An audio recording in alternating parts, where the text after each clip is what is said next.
What is going to happen to the real estate market if we head into a recession? Now, I'm sure this question is in the back of a lot of people's minds, especially those who are looking to buy or sell properties in the next 6 to 12 months. And if you're watching the news or listening to a lot of hopeful buyers, you would think next year the market is going to crash. But is that exactly what's going on? I don't think so.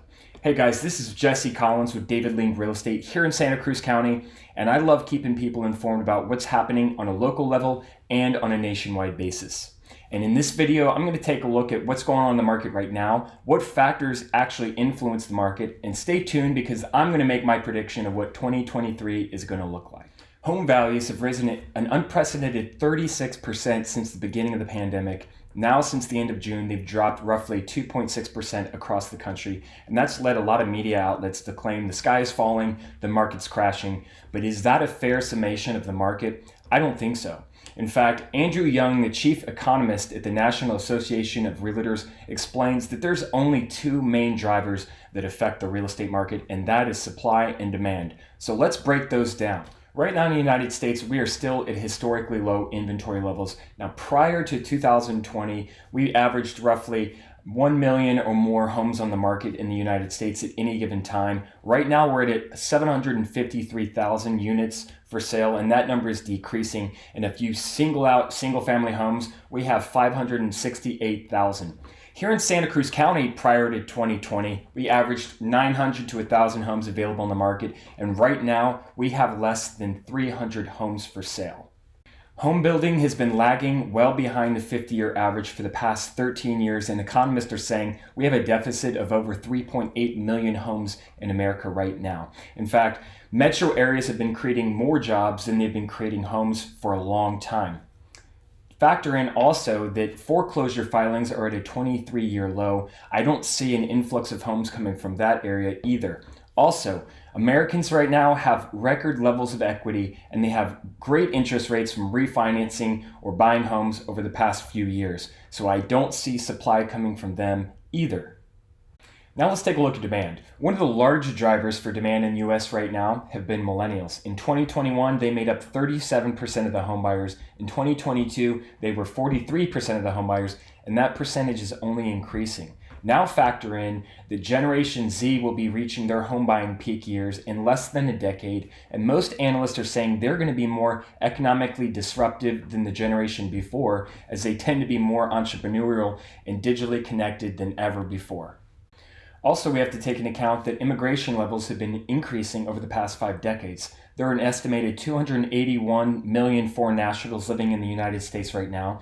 That's 128 million more right now than there were in 1990, and that level is only increasing. So I do not see housing demand decreasing anytime soon.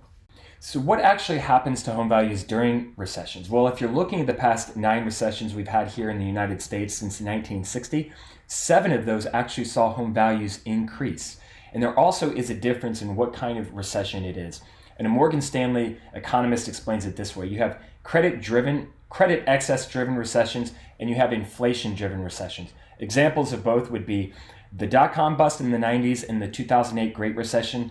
Those were both credit excess-driven recessions that saw corporate profits plunge 32% in the 90s and 57% back in 2008.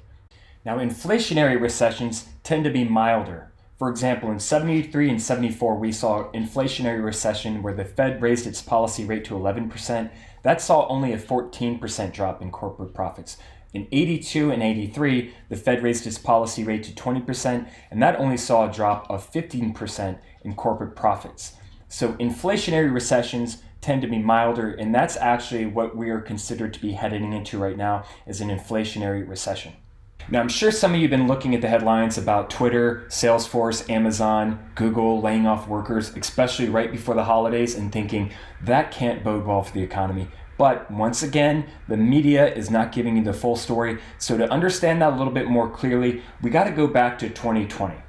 During the lockdowns of 2020, people really changed the way they went about their daily lives. They started buying way more stuff online, spending lots more time on social media and other online platforms. Just take one company, for example, Zoom, in 2020 increased its revenue 370%, and in 2021, 43% to the tune of $4 billion.